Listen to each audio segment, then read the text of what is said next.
Liana ajustou o microfone. O metal frio, um contraste com a sua pele quente e ruborizada pelo sucesso. As luzes do palco do WTC Event Center, em São Paulo, eram ofuscantes, transformando as centenas de rostos na audiência em manchas anônimas de admiração. O peso do troféu na sua mão, empreendedora do ano, era sólido, real. A culminação de 5 anos de sacrifício implacável, de noites mal dormidas e de uma ambição que ardia como um sol negro dentro dela. Um sol que nascera na noite exata em que o mundo da sua mãe se apagara para sempre. Eu estou sem palavras, começou ela, a sua voz perfeitamente modulada para transmitir uma falsa humildade. Este prêmio não é só meu. Pertence a toda a minha equipa na Inova Brasil, que trabalha incansavelmente para redefinir o futuro do marketing digital no nosso país. A sua mente era uma máquina a debitar as frases certas, os agradecimentos polidos, enquanto outra parte dela, uma parte mais fria, calculava o impacto daquele momento. As câmaras a piscar, os jornalistas a tomar notas, os investidores da Faria Lima a observá-la com um novo respeito. Ela tinha conseguido. Tinha chegado ao topo da montanha que escolhera escalar, mesmo que para isso tivesse precisado de pisar sobre o solo mais sagrado de todos. No bolso do seu vestido de alta costura, o seu telemóvel vibrou. 1 vez, 2 vezes. Ela ignorou, provavelmente mensagens de parabéns. Mas depois vibrou uma 3ª vez, uma notificação de mensagem urgente. Uma pontada de irritação atravessou-a. Quem ousaria interromper o seu momento de glória?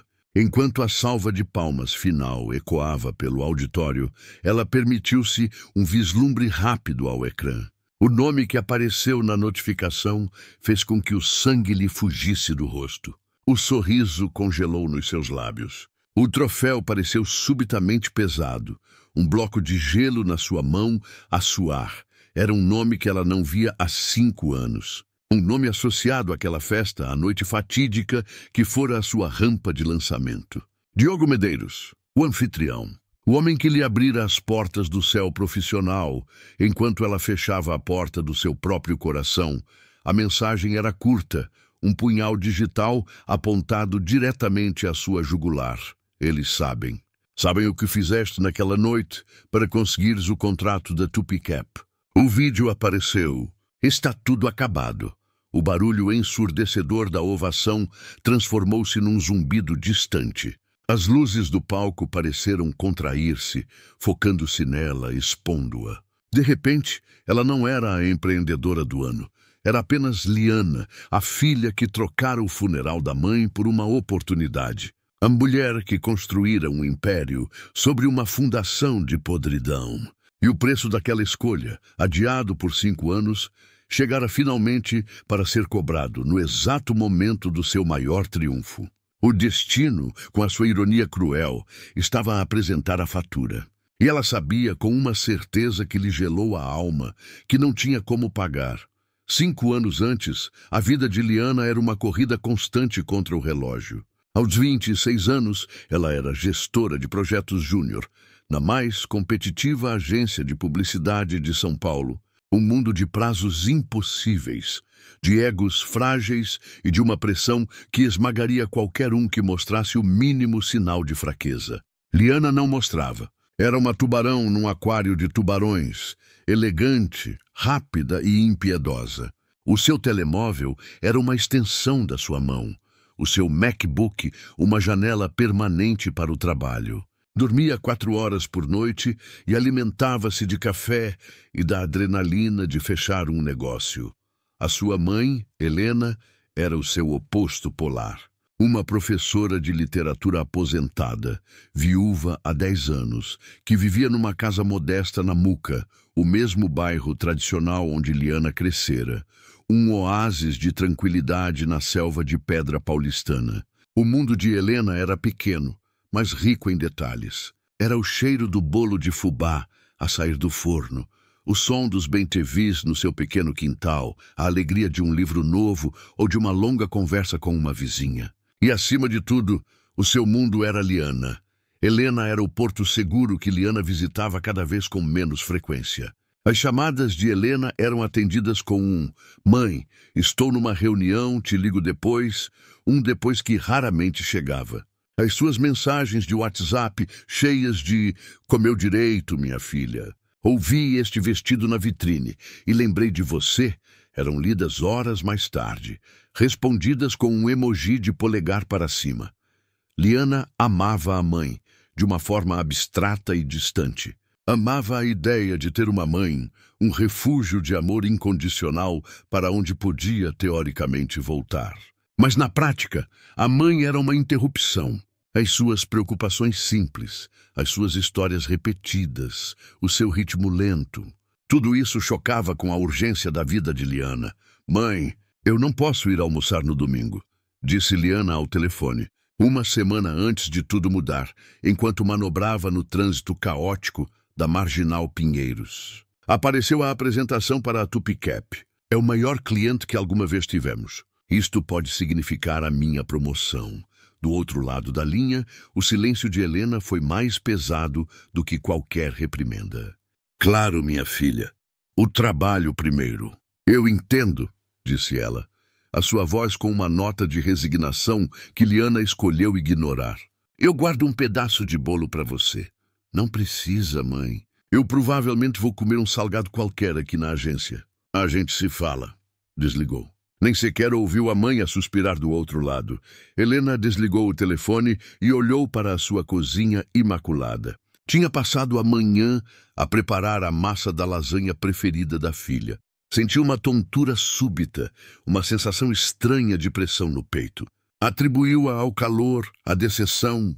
Apoiou-se na bancada da pia, respirou fundo e esperou que passasse. Tinha passado os últimos meses a sentir-se mais cansada, com dores estranhas que iam e vinham. Mas não queria preocupar Liana. A sua menina estava tão ocupada a construir o seu futuro. Um futuro que Helena aplaudia com um orgulho feroz, mesmo que sentisse que já não havia espaço para ela nele. 3 dias depois, a vizinha de Helena, Dona Cida, encontrou-a caída no chão da sala. A tontura tinha voltado, mais forte, acompanhada de uma dor que lhe roubou o ar. A chamada de Dona Cida apanhou Liana no meio da apresentação mais importante da sua carreira. Ela viu o nome da vizinha no ecrã e recusou a chamada. 1 vez, 2 vezes. Na terceira, atendeu, irritada. "Estou ocupadíssima, Dona Cida. O que foi?" Sibilou ela para o telefone. "É a sua mãe, Liana", disse a voz trêmula da mulher. "Ela não está bem. O SAMU está a levá-la para o hospital." O mundo de Liana parou por um segundo. A sala de reuniões, com vista para a ponte estaiada, os executivos de terno, os gráficos de projeção, tudo se desfocou. Mas o instinto, o tubarão dentro dela, assumiu o controlo. Ok, eu vou para lá assim que puder. Me mantenha informada." Ela desligou, respirou fundo, recompôs o seu sorriso corporativo e voltou à sua apresentação. Fechou o negócio. Foi a melhor apresentação da sua vida. Só 2 horas mais tarde, depois dos apertos de mão e dos parabéns, é que ela conduziu em excesso de velocidade para o hospital. Encontrou a mãe numa cama, ligada a monitores que apitavam ritmicamente. Helena parecia frágil, mais velha do que Liana alguma vez a tinha visto. Mas sorriu quando a viu. "Minha filha..." "Desculpa o incômodo." "Não fale, mãe." "Poupe as energias", disse Liana, a sua voz mais dura do que pretendia. A culpa era um sentimento desconfortável, e ela reagia a ela com impaciência. O diagnóstico veio no dia seguinte. Leucemia mieloide aguda. A palavra caiu na sala estéril do hospital como uma pedra. A doença estava avançada. Os médicos falaram de tratamentos, de quimioterapia, de possibilidades. Liana ouviu, absorveu, processou a informação como se fosse um problema de trabalho. Qual é o melhor tratamento? O mais caro? Não importa. Eu pago, disse ela ao médico, já a pensar em qual plano de saúde cobriria o hospital sírio-libanês. Nos dias que se seguiram, Liana tentou ser a filha que devia ser. Passava as manhãs no hospital antes de ir para o escritório. E às noites também, sentada ao lado da cama de Helena. Mas mesmo ali, ela não estava verdadeiramente presente. Estava a responder a e-mails no telemóvel, a participar em videochamadas com os fones de ouvido, a sua mente a milhas de distância, no próximo projeto, na próxima meta. Helena observava-a em silêncio. Via a tensão nos ombros da filha, a forma como os seus dedos voavam pelo teclado do telemóvel. Uma noite, Helena sentia-se um pouco mais forte. Liana, chamou ela, a sua voz um sussurro. Sim, mãe, respondeu Liana, os seus olhos ainda fixos no ecrã. Larga o celular, por favor. Só por 5 minutos. Me conta do seu dia. Liana suspirou frustrada. Mãe, eu estou a trabalhar. É assim que eu consigo pagar este quarto particular e os melhores médicos. Helena estendeu a mão e tocou no braço da filha. A sua pele era fina como papel. Eu sei, meu amor, e tenho tanto orgulho de você. Mas o que eu mais queria agora não se pode comprar. Eu só queria a minha filha, só por um pouquinho. A sinceridade e a vulnerabilidade no pedido da mãe atravessaram a armadura de Liana. Pela primeira vez em anos, ela sentiu uma onda de culpa tão forte que a deixou sem ar. Desligou o telemóvel e segurou a mão da mãe. E por 1 hora elas conversaram.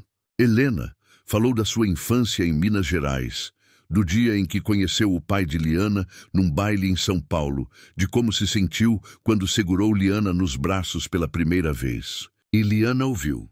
Pela primeira vez em muito tempo, ela ouviu de verdade. Quando saiu do hospital naquela noite, chorou no carro. Um choro silencioso e amargo pelo tempo que tinha perdido. Prometeu a si mesma que no dia seguinte seria diferente. Mas não houve um dia seguinte. Helena teve uma complicação durante a noite. O seu corpo, enfraquecido pela doença, não resistiu. Faleceu pacificamente durante o sono. A chamada do hospital veio às 5 da manhã. Liana estava na sua secretária, a preparar-se para uma reunião matinal. O seu mundo, que ela pensava controlar com tanta precisão, partiu-se em 2. O choque deu lugar a um vazio entorpecente. Liana moveu-se através dos preparativos do funeral como um fantasma. Escolheu o caixão, as flores, contatou a sua tia Matilde, a irmã mais nova de Helena, que vivia em Belo Horizonte. A tia ficou destroçada e prometeu apanhar o primeiro voo para São Paulo. Liana lidou com tudo com uma eficiência fria, a sua mente a refugiar-se na logística para evitar a dor. O funeral foi marcado para sábado, ao meio-dia, no cemitério do Morumbi. Na quinta-feira, no meio do caos de telefonemas e burocracias, um e-mail chegou à sua caixa de entrada. O assunto era Convite Exclusivo, Gala Anual de Empreendedores 2020. O coração de Liana deu um salto. Era o evento do ano. Uma noite de gala no Teatro Municipal, onde toda a elite empresarial do Brasil estaria presente. Conseguir um convite era quase impossível para alguém do seu nível. Mas o seu nome estava lá. A sua vitória com a Tupicap tinha chamado a atenção. Era a sua oportunidade de ouro, a chance de conhecer as pessoas que podiam transformar a sua carreira da noite para o dia. Ela olhou para a data. Sábado. A festa começava às 7 da noite. O funeral era ao meio-dia. Tecnicamente era possível. Desgastante, mas possível. Mas depois o seu sangue gelou. No fundo do e-mail, uma nota. Check-in e coquetel de networking pré-gala obrigatório para todos os novos convidados. Sábado das 11 às 13. Local Hotel Fasano. Tonto sábado, das 11 da manhã à 1 da tarde. Exatamente a mesma hora do funeral da sua mãe. A escolha estava ali, nua e crua, no ecrã do seu computador. O amor e o dever filial contra a ambição de uma vida. O passado contra o futuro. A sua mãe contra a sua carreira. A mente de Liana entrou em sobrecarga. Ela começou a andar de um lado para o outro no seu apartamento.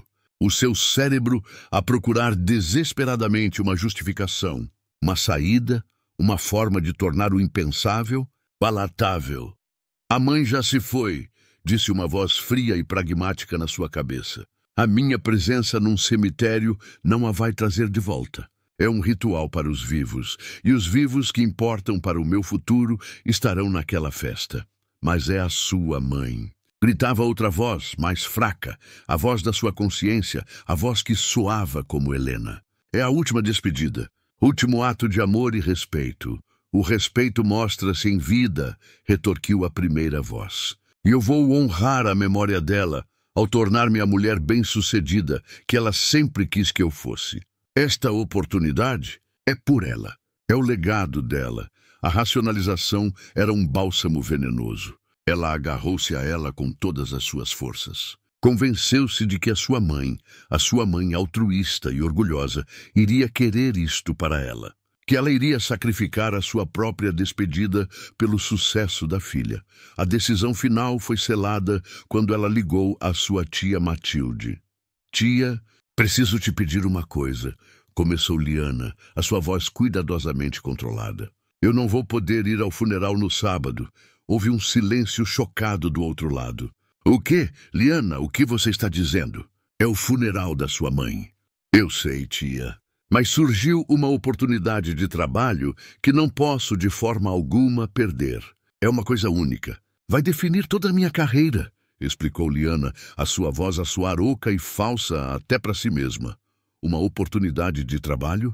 A voz de Matilde subiu uma oitava, cheia de incredulidade e de uma dor crescente. Você está escolhendo o trabalho em vez do funeral da mulher que te deu a vida, que te amou mais do que a si mesma. Você perdeu o juízo, Liana. Tia, por favor, tenta entender. Entender? Não há nada para entender. Interrompeu Matilde, a sua voz agora a tremer de raiva e de mágoa. A sua mãe dedicou cada segundo da vida dela a você. E você vai pagá-la com esta traição. Quando ela mais precisava de você, você estava em reuniões. E agora que ela se foi, você vai abandoná-la uma última vez por causa de uma festa? Que tipo de pessoa você se tornou, Liana? Eu estou fazendo isto por ela, para honrar tudo o que ela fez por mim. Gritou Liana, as suas próprias mentiras a soarem como verdades na sua cabeça. Não se atreva a usar o nome da minha irmã para justificar o seu egoísmo, cuspiu Matilde. Se você não aparecer naquele cemitério no sábado, para mim, Liana, você morre juntamente com a sua mãe. Não me procure mais. Nunca mais. A chamada terminou. Liana ficou a segurar o telefone, o seu corpo a tremer, não de dor, mas de uma raiva fria. A sua tia não entendia. Ninguém entendia os sacrifícios que ela tinha de fazer. Ela estava sozinha nisto. A decisão estava tomada. No sábado, enquanto um pequeno grupo de amigos e familiares se reunia debaixo do céu cinzento de São Paulo, no cemitério do Morumbi, a ver o caixão de Helena a descer à terra, Liana estava em frente ao espelho do seu apartamento luxuoso, nos jardins. O vestido de seda preto que ela usava não era de luto, era de poder. Os seus olhos, ligeiramente vermelhos, não eram de choro, mas de falta de sono. Enquanto a terra fria cobria o caixão da sua mãe, Liana aplicava a última camada de batom vermelho, uma armadura brilhante para a batalha que ela tinha escolhido vencer. Ela olhou para o seu reflexo, uma estranha fria e determinada, e saiu para conquistar o mundo, deixando para trás a sua alma no túmulo da sua mãe. A escolha foi feita, e a porta para o sucesso está aberta. Mas a que custo? De que parte do Brasil você está a acompanhar o início da queda de Liana? Deixe o seu comentário abaixo, compartilhe com um amigo e não se esqueça de se inscrever no canal e deixar o seu like para não perder o preço que o destino lhe vai cobrar na próxima parte. O Hotel Fasano não era apenas um lugar, era um ecossistema. Um universo paralelo onde o ar parecia mais rarefeito, impregnado com o cheiro de sucesso, perfume caro e do poder discreto que move os cordões da economia brasileira. Ao entrar no coquetel de networking, Liana sentiu o peso opressivo daquele ambiente. Cada sorriso era uma avaliação, cada aperto de mão, uma transação. Por um instante fugaz, a imagem de um cemitério tranquilo e modesto, com a sua tia e alguns amigos da sua mãe a chorarem em silêncio, assaltou a sua mente. A justaposição era tão violenta, tão obscena, que ela sentiu uma náusea física. Mas a ambição é um ácido potente que dissolve rapidamente emoções inconvenientes como a culpa. Liana respirou fundo, endireitou os ombros e ativou o seu modo de batalha. O seu luto foi trancado numa pequena caixa escura no fundo da sua mente. A sua dor foi convertida em combustível. Ela não estava ali para lamentar uma vida que terminara. Estava ali para lutar pela vida que queria começar. O seu alvo era Diogo Medeiros. Ela tinha passado semanas a pesquisar sobre ele. Um tubarão do capital de risco, herdeiro de uma fortuna antiga, mas que a multiplicara com uma agressividade e uma visão lendárias. Era conhecido pelo seu charme, pela sua rede de contatos impenetrável e por farejar o talento e a fraqueza a quilômetros de distância. Ele era o anfitrião e o centro gravitacional da sala. Liana sabia que não teria mais do que uma oportunidade. Ela observou-o de longe, a estudar os seus movimentos, a forma como ele dominava cada conversa com um sorriso e um toque no braço. Ele não era ostensivo. A sua autoridade era natural, inquestionável. Enquanto esperava pelo momento certo, ela circulou, trocou cartões, fez conversa fiada, mas os seus olhos nunca se desviaram do seu prêmio. Finalmente, ela viu uma brecha. Diogo terminou uma conversa e ficou sozinho por um instante, a olhar para a vista de São Paulo através da janela panorâmica. Era agora ou nunca. Uma vista impressionante, disse Liana, aproximando-se. Faz a cidade parecer quase conquistável. Diogo virou-se, um sorriso divertido a formar-se nos seus lábios. Ele avaliou-a de alto a baixo, sem pressa. Gosto da sua escolha de palavras, disse ele. A maioria das pessoas diria bonita. Conquistável tem mais potencial. Eu sou Diogo Medeiros. Liana Moraes, respondeu ela, apertando-lhe a mão com a firmeza que ensaiara. Da agência Interade, fomos nós que apresentamos a proposta disruptiva para a Tupicap. Os olhos de Diogo brilharam com reconhecimento. Ah, sim. Proposta ousada. Gostei da vossa coragem. Mas coragem, senhora Moraes, nem sempre ganha contratos. Ouvi dizer que a concorrência, a Berrycom, está muito perto de fechar o negócio. O CEO deles, o Afonso Ribeiro, joga golfe com metade da direção da Tupicap. Liana não vacilou. O golfe é um jogo do passado, senhor Medeiros. O futuro joga-se em arenas digitais. E é aí que nós somos imbatíveis. Diogo riu, um som genuinamente divertido. Você é rápida. Gosto disso. Mas neste mundo, rapidez sem influência é como um carro de Fórmula 1 sem gasolina. Ele inclinou-se ligeiramente, a sua voz baixando para um tom mais conspiratório. Sabe, a direção da Tupicap ouve-me. E eu acredito que as decisões devem ser baseadas no mérito, não em partidas de golfe. Mas o mérito, por vezes, precisa de um empurrão. O coração de Liana acelerou. Era a abertura que ela esperava. E que tipo de empurrão seria necessário? O sorriso de Diogo alargou-se, mas não chegou aos seus olhos. Vamos dar uma volta. Há demasiados ouvidos curiosos por aqui.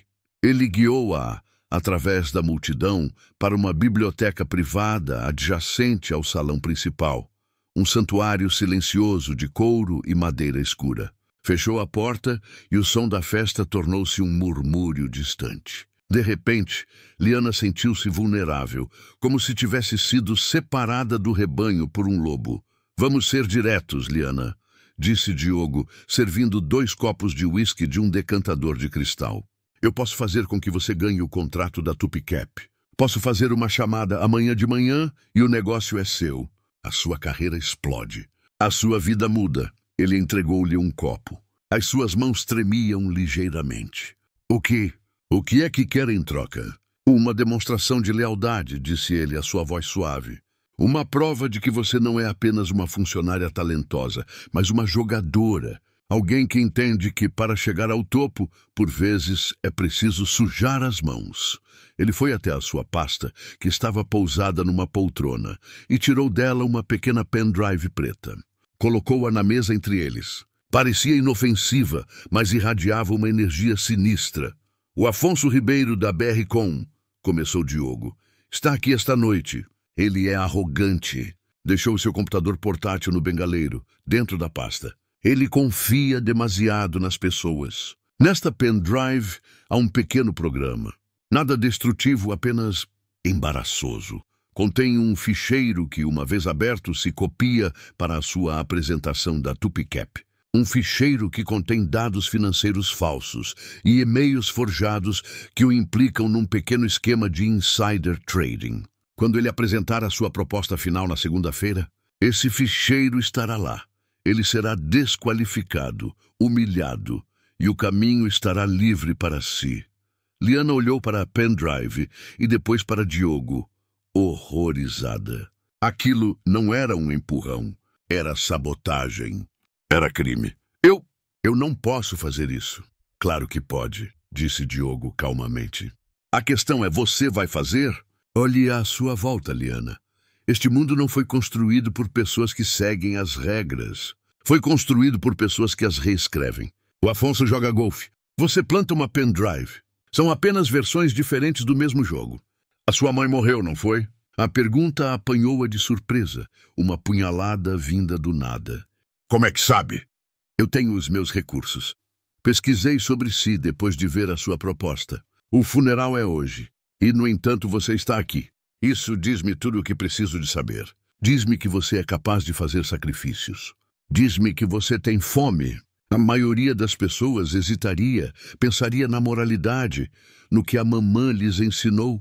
Mas você, Liana, você já fez a sua escolha mais difícil hoje. Já atravessou o seu Rubicão. Isto, disse ele, empurrando a pendrive na direção dela, é apenas o próximo passo lógico. É pegar na sua recompensa. As suas palavras eram veneno e verdade. Ele tinha dissecado a sua alma, exposto a sua lógica distorcida e atirado-lhe à cara como um reflexo. Ela tinha sacrificado a sua mãe. Recuar agora, por uma questão de moralidade, não faria com que o seu sacrifício valesse a pena? Ou torná-lo-ia ainda pior, uma traição inútil? Se ia ser uma vilã, então que fosse uma vilã bem-sucedida. Com a mão a tremer, ela pegou na pendrive. O plástico era frio ao toque. O bengaleiro é no final do corredor, disse Diogo. O seu sorriso agora o de um predador satisfeito. A pasta dele é de couro castanho, com as iniciais AR em dourado. Seja rápida, ninguém vai notar. A caminhada até ao bengaleiro foi a mais longa da sua vida. Cada passo era um passo para longe da pessoa que ela pensava que era. O som dos seus saltos no chão de mármore parecia acusatório. Ela sentia os olhos de todos nela, embora ninguém estivesse a prestar atenção. Entregou o seu bilhete ao funcionário, pediu o seu casaco e, enquanto ele estava de costas, os seus olhos varreram a prateleira. Lá estava ela, a pasta de couro castanho. O seu coração batia descontroladamente. Num movimento rápido, enquanto o funcionário se virava, ela abriu a pasta, localizou o portátil, inseriu a pendrive, copiou o ficheiro, o que demorou uns agonizantes 10 segundos, e removeu-a, enfiando-a no bolso. Pegou no seu casaco, agradeceu ao funcionário com um sorriso que lhe pareceu uma careta e afastou-se. As pernas apareceram feitas de gelatina. Quando voltou para a biblioteca, Diogo estava à sua espera, o seu rosto impassível. Ela largou a pendrive na mesa. Está feito, sussurrou ela. Eu sei, disse ele. Bem-vinda ao jogo, Liana. A sua vida nunca mais será a mesma. Ele estendeu-lhe a mão. Parabéns pelo contrato da Tupicap. A vida de Liana, de facto, nunca mais foi a mesma. Na segunda-feira, a notícia espalhou-se como fogo no mundo corporativo. A apresentação da BR-Com fora um desastre catastrófico. Afonso Ribeiro fora escoltado para fora do edifício da Tupicap. A sua agência ganhou o contrato. A promoção de Liana foi imediata e espetacular, mas o seu sucesso estava manchado. Ela era a heroína da sua agência, mas sentia-se uma fraude. Aquele ato de sabotagem tornou-se o seu pecado original, um segredo que a corroía por dentro. Nos 2 anos que se seguiram, ela trabalhou com uma ferocidade maníaca. como se tentasse construir um império tão grande e brilhante que pudesse ofuscar a escuridão da sua fundação. Tornou-se a melhor no que fazia, mas o seu brilho era frio, a sua liderança impiedosa. Não fazia amigos, apenas aliados estratégicos. A sua relação com Diogo Medeiros permaneceu uma sombra na sua vida. Ele nunca mais mencionou o incidente, mas o pacto não dito pairava sempre entre eles. Ocasionalmente, ele pedia-lhe favores, uma informação confidencial, uma introdução a um cliente, e ela cumpria, presa na teia que ajudara a tecer. Aos 29 anos, ela deu o passo seguinte. Deixou a Interad e fundou a sua própria agência, a Inova Brasil.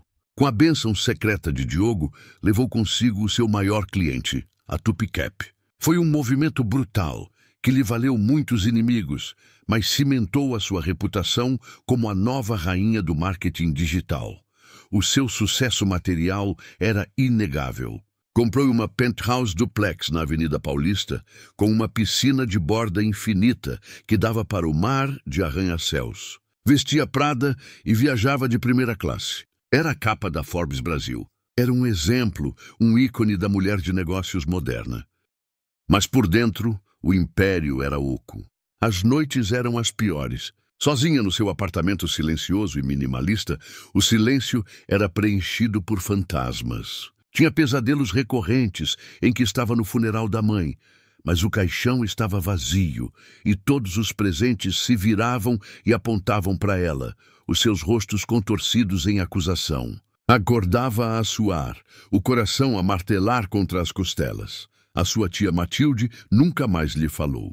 Liana tentou ligar uma vez, no primeiro aniversário da morte da mãe, mas a tia desligou-lhe o telefone na cara. Estava completamente sozinha. A família que ela descartara não podia ser substituída por prêmios ou saldos bancários. Por vezes, a vida cotidiana atirava-lhe facas. Uma vez, ao passar por uma florista em Higienópolis, viu um ramo de gérberas cor-de-rosa, as flores preferidas de Helena. A memória da mãe a cuidar das suas gérberas no pequeno quintal da Muca atingiu-a com uma força tão inesperada que ela teve de se apoiar numa parede para não cair. A dor foi tão aguda, tão real, que a deixou sem fôlego. Mas ela, como sempre, engoliu-a, empurrou-a para a caixa escura e continuou a andar.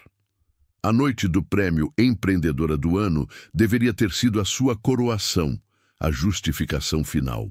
A prova de que o seu sacrifício monumental tinha valido a pena. Ao vestir-se, ao olhar para a mulher poderosa e elegante no espelho, ela tentou sentir alegria. Mas o que sentiu foi um cansaço profundo, uma solidão que nem o vestido mais caro conseguia disfarçar.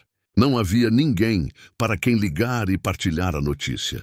Ninguém para aplaudir na audiência com amor genuíno. Estava no topo do mundo, e o topo do mundo era um lugar frio e desolado. E foi nesse preciso momento, no auge da sua glória solitária, que o passado decidiu cobrar a sua dívida. No palco, sob as luzes ofuscantes, ela segurou o seu troféu, o símbolo de tudo o que ganhara. E então o telemóvel vibrou. A mensagem de Diogo, eles sabem. Sabem o que fizeste naquela noite para conseguires o contrato da Tupicap. O vídeo apareceu. Está tudo acabado, o vídeo? Que vídeo? A sua mente febril recuou 5 anos para a biblioteca silenciosa do Hotel Fasano. As câmaras de segurança. Tinha havido uma pequena câmara de segurança dissimulada no canto da sala. Na altura, ela não lhe dera importância consumida pelo pânico. Diogo tinha sido ele. Ele não se livrara da pendrive. Ele guardara uma cópia e gravara a sua confissão silenciosa. Era a sua apólice de seguro. E agora, por alguma razão, ele tinha-a ativado. A salva de palmas da multidão soava agora como o rugido de uma avalanche a desabar sobre ela. O seu império, construído sobre um único ato de traição, era uma casa de cartas. E o sopro da verdade estava prestes a derrubá-la.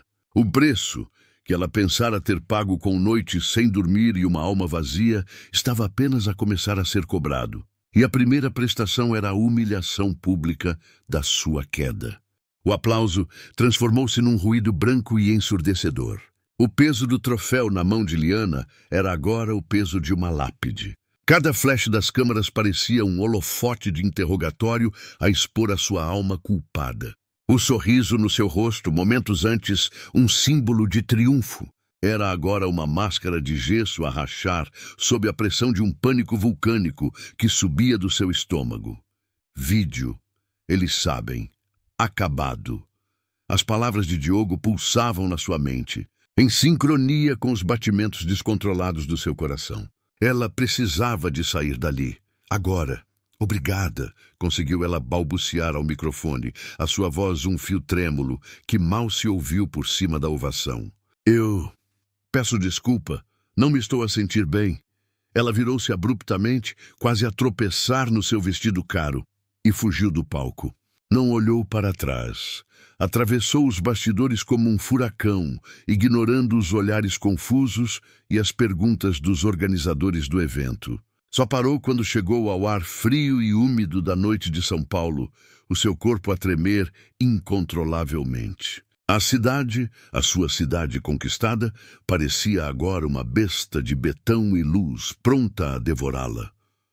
O seu primeiro instinto foi a fúria. A fúria contra Diogo, o manipulador. O arquiteto da sua ascensão e agora da sua destruição.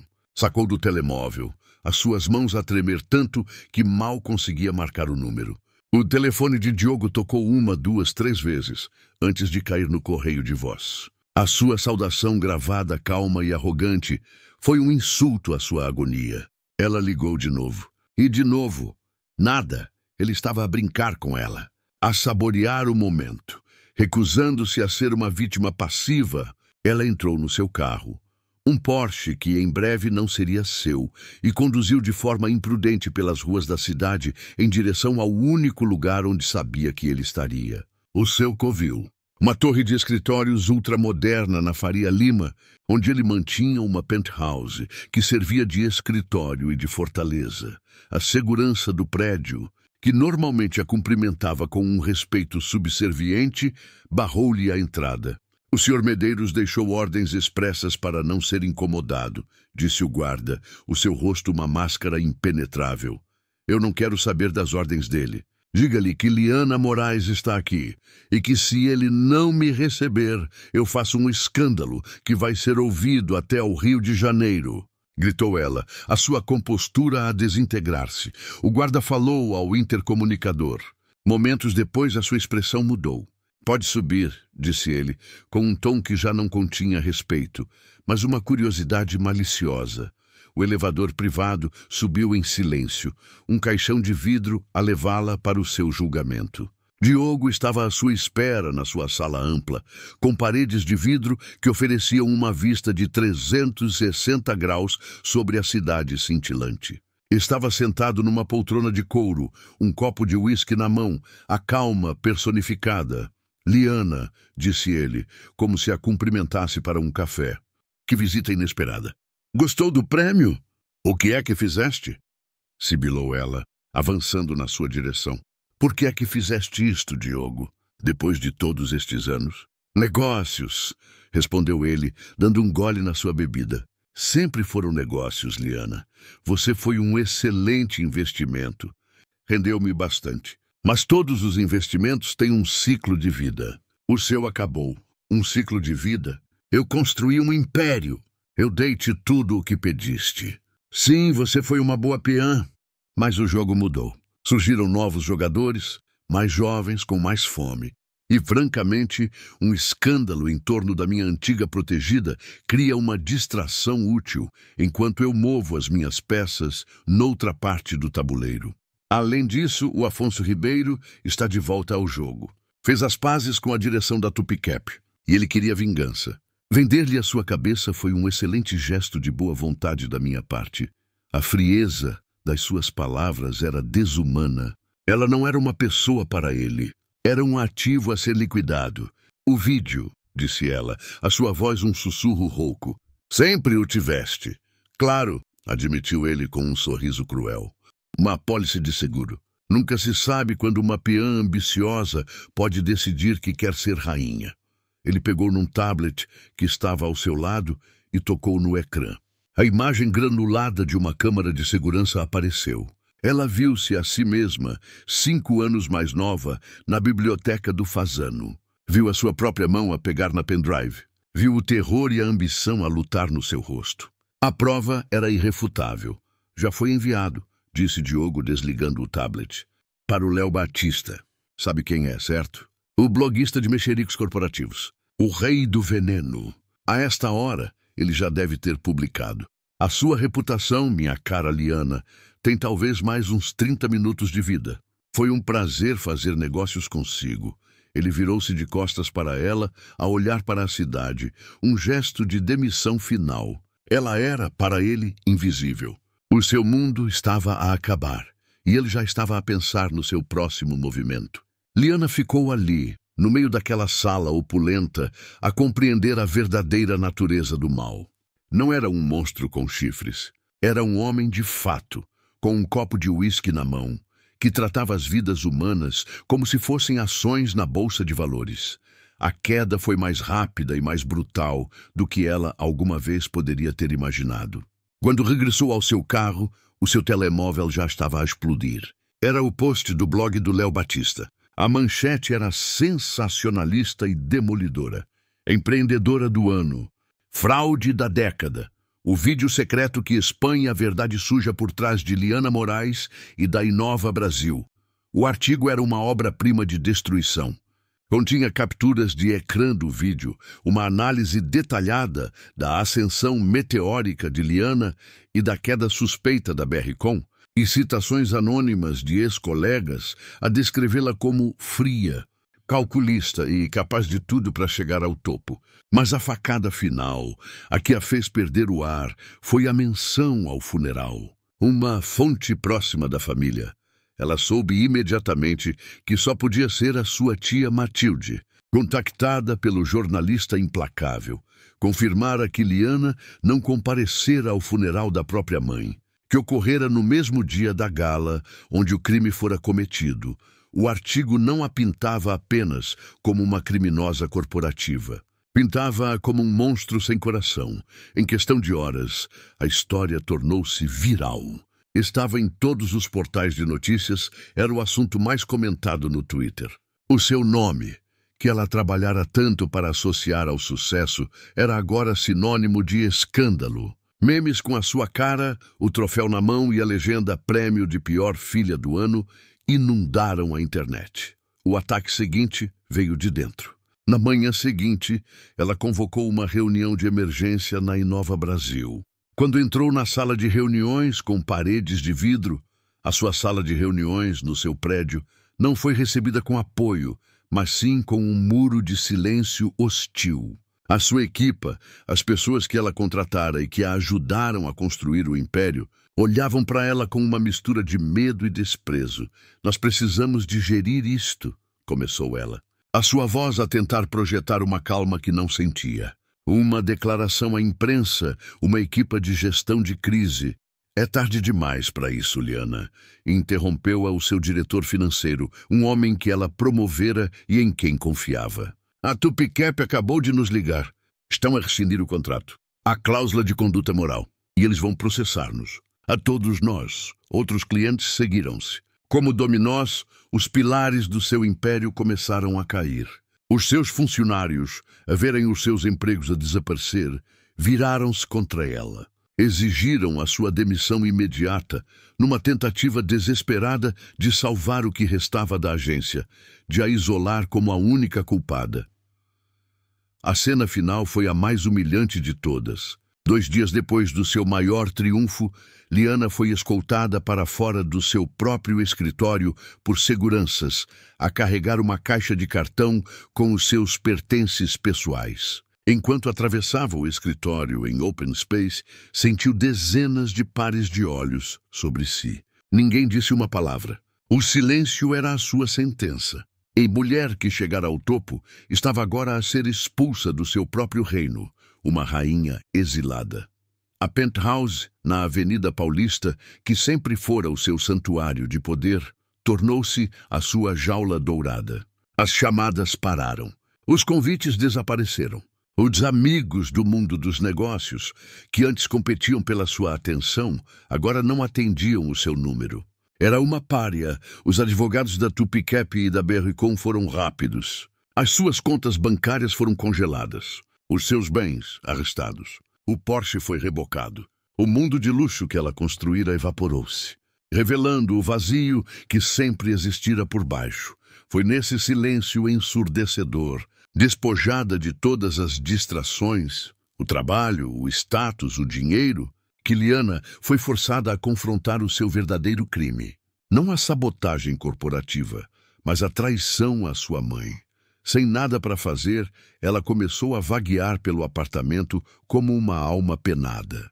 Abriu um armário e encontrou uma caixa que trouxera da casa da sua mãe depois de a vender apressadamente. Dentro havia velhos álbuns de fotografias. Ela sentou-se no chão caro e frio e começou a folhear as páginas. E Helena voltou à vida.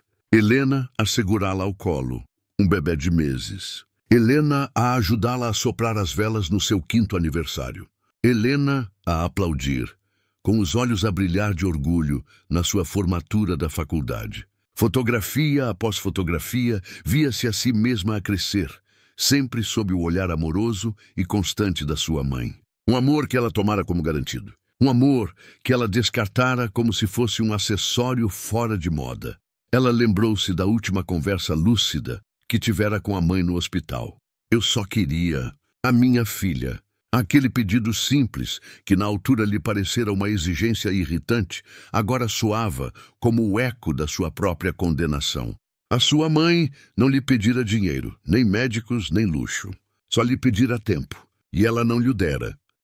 A dor, a verdadeira dor que ela suprimira durante 5 anos com trabalho e ambição, finalmente irrompeu. Foi um colapso total violento. Ela chorou, gritou, amaldiçoou a sua própria estupidez. Deitada no chão da sua penthouse vazia, rodeada pelas imagens de uma vida de amor que ela própria destruíra, Liana finalmente compreendeu o verdadeiro preço que o destino lhe estava a cobrar. Não era a perda do seu império. Era a consciência esmagadora do amor que ela tinha perdido para sempre. A verdadeira falência não estava nas suas contas bancárias. Estava na sua alma. Nos dias que se seguiram, ela mal comeu ou dormiu. O seu reflexo no espelho era o de uma estranha, pálida, com olheiras profundas, os olhos vazios. Tinha perdido tudo o que pensava querer, apenas para descobrir que nunca quisera realmente aquelas coisas. O que ela queria, o que a sua alma ansiava desesperadamente, era impossível. Voltar atrás no tempo. Ter mais 5 minutos com a sua mãe, pousar o telemóvel, segurar-lhe na mão e dizer desculpa.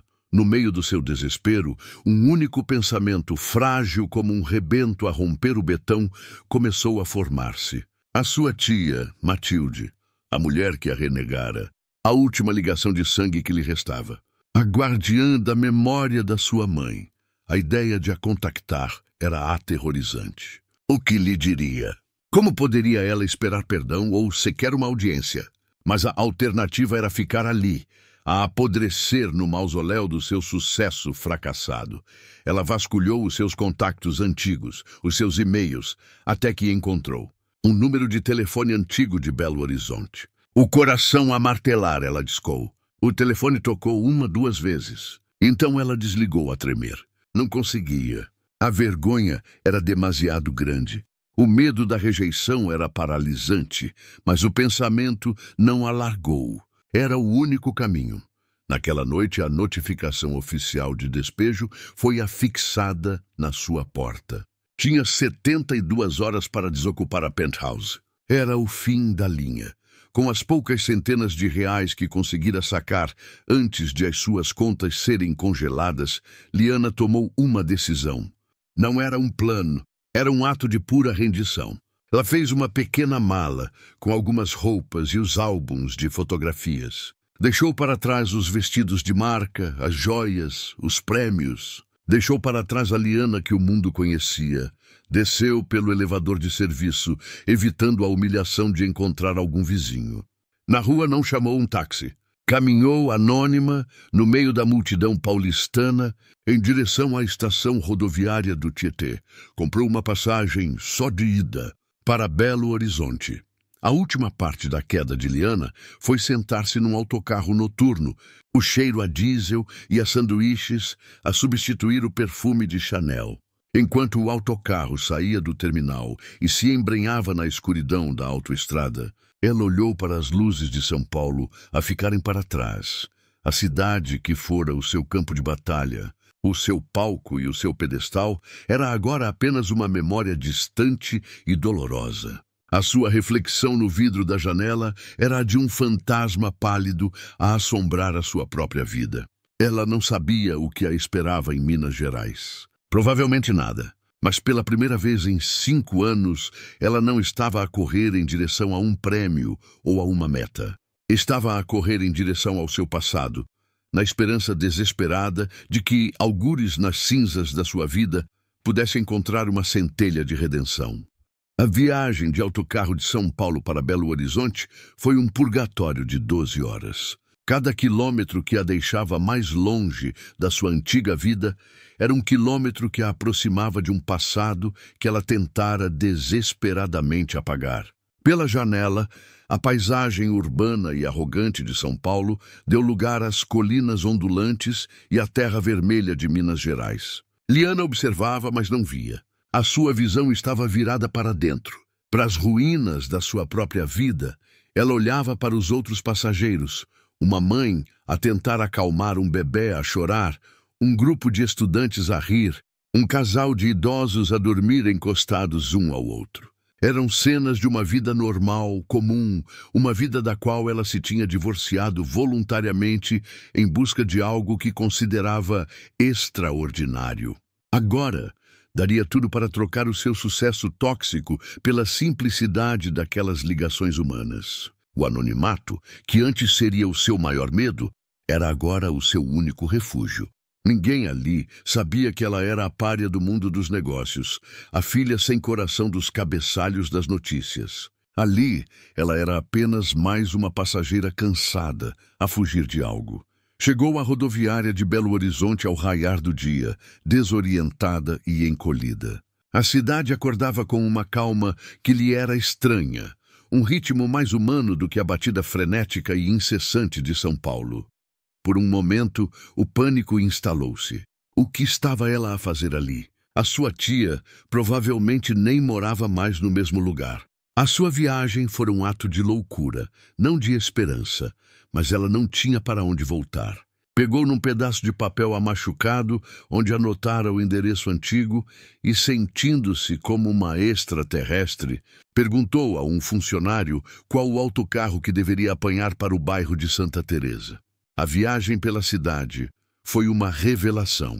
As ruas arborizadas, as casas antigas com os seus pequenos jardins, a atmosfera de comunidade, era o mundo da sua mãe.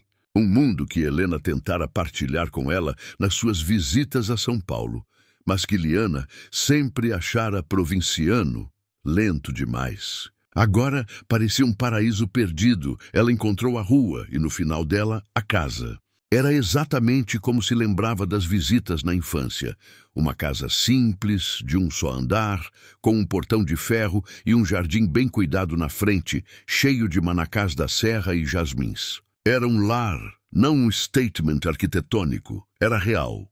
Liana ficou do outro lado da rua por quase 1 hora, a lutar contra o medo e a vergonha.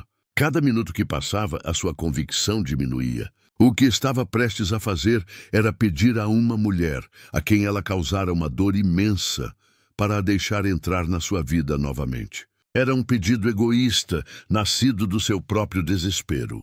Mas a alternativa era a rua. Finalmente, com o coração a martelar contra as costelas, ela atravessou e tocou a campainha. Os segundos de espera foram uma eternidade. A porta abriu-se e lá estava ela. Tia Matilde. Parecia mais velha, os cabelos grisalhos mais pronunciados, os sulcos de tristeza à volta dos olhos mais profundos. O reconhecimento foi instantâneo, seguido de um choque que a fez recuar um passo. E depois, o choque solidificou-se numa máscara de fúria fria e de uma dor antiga. Liana, disse Matilde, a voz desprovida de qualquer calor. O que é que estás a fazer aqui? Pensei que os mortos não faziam visitas. A crueldade daquelas palavras atingiu Liana com a força de um soco. Ela merecia-o. Tia, A sua voz falhou. Todas as desculpas, todas as justificações que ela talvez pudesse ter ensaiado morreram. Só lhe restava a verdade nua e crua. Eu não tenho para onde ir! Não tem para onde ir! Matilde soltou uma gargalhada amarga, desprovida de humor. E a penthouse? O Porsche? Os prêmios? Onde estão os teus amigos poderosos agora, Liana? Deixaram-te para os abutres, não foi? É previsível. A tua mãe avisou-te. Ela sempre disse... A Liana está a construir uma casa no topo de um iceberg. Parece que o sol finalmente apareceu. Eu perdi tudo, sussurrou Liana, as lágrimas a escorrerem-lhe livremente pelo rosto pela primeira vez em frente a outra pessoa. E eu mereci. Eu sei disso. Eu não vim pedir nada. Eu não sabia para onde mais ir. Eu precisava de vir para um lugar onde a mamã foi amada. A menção à irmã fez Matilde vacilar. A sua máscara de raiva tremeu, revelando a ferida que nunca cicatrizara por baixo. Amada, ela foi adorada, disse Matilde, a sua voz a quebrar-se. E ela morreu a pensar que a filha, a única coisa no mundo que ela amava mais do que a própria vida, estava demasiado ocupada para se despedir. Sabes o que foi enterrar a minha irmã sozinha, Liana? Olhar para o lugar vazio ao meu lado, o lugar que devia ser teu, e sentir vergonha. Vergonha da minha própria sobrinha. Tu não me roubaste apenas a minha irmã. Tu roubaste-lhe a sua dignidade final. Liana não se defendeu. Apenas recebeu as palavras, cada uma delas um golpe merecido. Ela encolheu-se, esperando que a porta se fechasse na sua cara. Era o que ela merecia. O fim da linha. Mas a porta não se fechou. Matilde ficou ali a olhá-la, a sua fúria a lutar contra 50 anos de memórias da sua irmã. Uma irmã que, ela sabia, teria perdoado a filha num piscar de olhos. Espera aqui, rosnou Matilde, e fechou a porta. Liana ficou no degrau, a tremer, certa de que a tia estava a ligar para a polícia. Mas minutos depois, a porta abriu-se novamente. Matilde atirou um par de chaves velhas para o chão, a seus pés. Nos fundos, disse ela, a sua voz dura como pedra. Há uma edícula. Era o antigo quarto de costura da tua avó. Não tem luxos. A canalização é duvidosa e há goteiras quando chove. Podes ficar lá. Mas entende bem isto, disse ela, apontando um dedo na cara de Liana. Tu não és a minha sobrinha. Tu és uma inquilina. E a renda é o trabalho. Amanhã, às 6 da manhã, quero-te de pé. O meu jardim está cheio de ervas daninhas. E depois vais limpar esta casa de cima a baixo. E não quero ouvir uma única queixa. Se falhares, a porta da rua é serventia da casa. Fui clara? Liana, a chorar de alívio e de humilhação, apenas conseguiu acenar. Sim, tia, Clara, não me chames tia, retorcou Matilde. Para ti, eu sou a dona Matilde. A edícula era um pequeno cubículo de cimento nos fundos do quintal, com cheiro a mofo e a abandono. Havia uma cama de ferro enferrujada, uma pequena mesa e uma única lâmpada pendurada num fio. Para a mulher que dormira em lençóis de algodão egípcio, aquilo era uma cela. Mas para Liana, naquela noite, foi um santuário. O trabalho começou na manhã seguinte, antes de o sol nascer. Matilde foi uma capataz implacável. Liana, cujas mãos só conheciam o teclado de um computador e o couro de uma mala de designer, passou o primeiro dia de joelhos na terra, a arrancar ervas daninhas sob o sol mineiro. As suas unhas partiram-se. As suas costas doíam. Fez bolhas nas mãos. No final do dia estava exausta, coberta de terra e de suor. E pela primeira vez em anos, dormiu um sono profundo e sem pesadelos. Os dias transformaram-se em semanas. A sua rotina era de uma simplicidade monástica. Acordar cedo, trabalhar no jardim, limpar a casa, cozinhar para si mesma na pequena placa elétrica da edícula. A sua tia mal lhe dirigia a palavra, comunicando através de ordens curtas ou de listas de tarefas deixadas na porta. Lentamente, Dolorosamente, algo começou a mudar dentro de Liana. O trabalho físico, a exaustão, a ausência de qualquer estímulo intelectual ou social. Tudo isso a esvaziou do seu antigo eu. E nesse vazio, coisas novas começaram a crescer. Ao trabalhar no jardim, ela começou a reconhecer as plantas. Havia gérberas cor-de-rosa, as preferidas da sua mãe. Havia um pé de alecrim, que a sua mãe costumava colocar nos assados. Cada planta era uma memória, um fantasma. Mas agora, os fantasmas não a assustavam. Eles faziam-lhe companhia. Os vizinhos, claro, reconheceram-na. No início houve sussurros, olhares de lado. A milionária de São Paulo, que agora esfregava o chão da tia. Mas Liana, despojada do seu orgulho, aprendeu a suportar os olhares. Baixava a cabeça e continuava o seu trabalho. Um dia, Matilde pediu-lhe que levasse umas compras ao Sr. Afonso, um vizinho viúvo e idoso que já mal saía de casa. Liana foi. O velho senhor, alheio aos escândalos do mundo corporativo, apenas viu uma moça educada a ajudá-lo.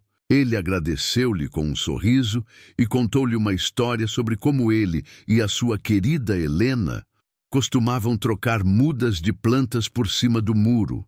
Aqueles pequenos momentos de conexão humana, desprovidos de qualquer agenda, eram como água para a sua alma ressequida. Ela encontrou um trabalho anônimo, a fazer limpezas num pequeno escritório no centro da cidade, 3 noites por semana. O dinheiro era pouco, mas era honesto. Era seu. A muralha de gelo de Matilde também começou a derreter, de forma quase imperceptível. Uma noite, Liana encontrou um prato de pão de queijo quente à sua porta. Noutra, Matilde deixou-lhe um casaco de malha, dizendo: "As noites estão a ficar frias." A verdadeira mudança aconteceu numa tarde chuvosa.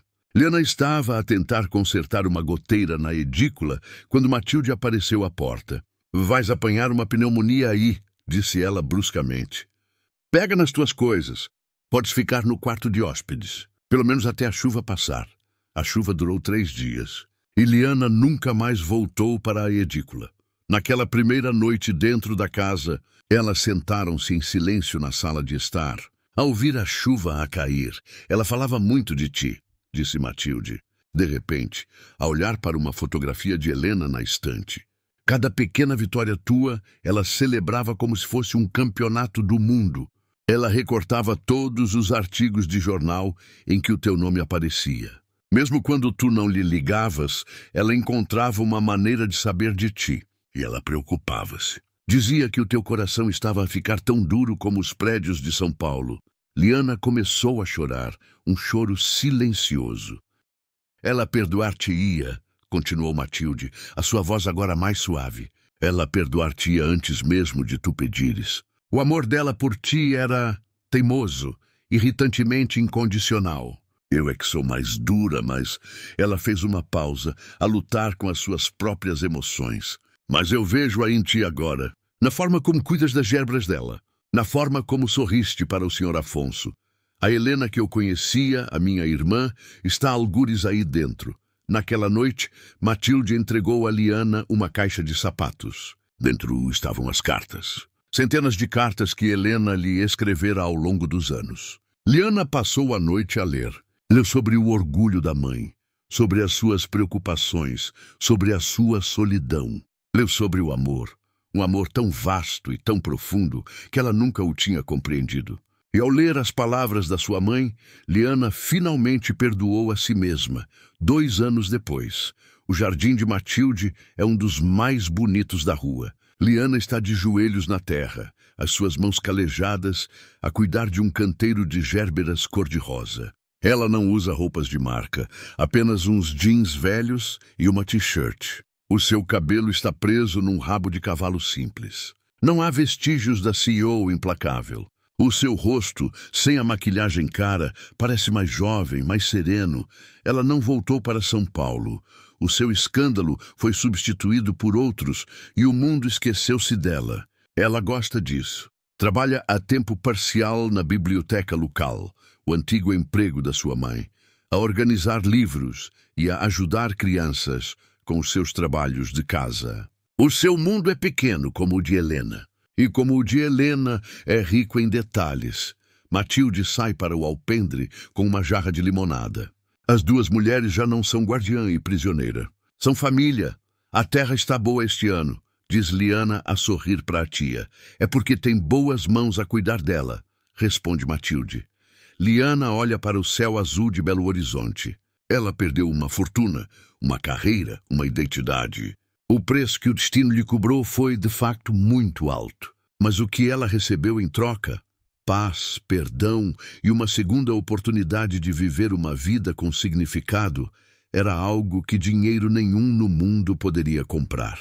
Ela não era mais a empreendedora do ano, mas pela primeira vez na sua vida, sentia-se genuinamente bem-sucedida. A jornada de Liana, da escuridão para a luz, mostra que nunca é tarde demais para encontrar o caminho de volta.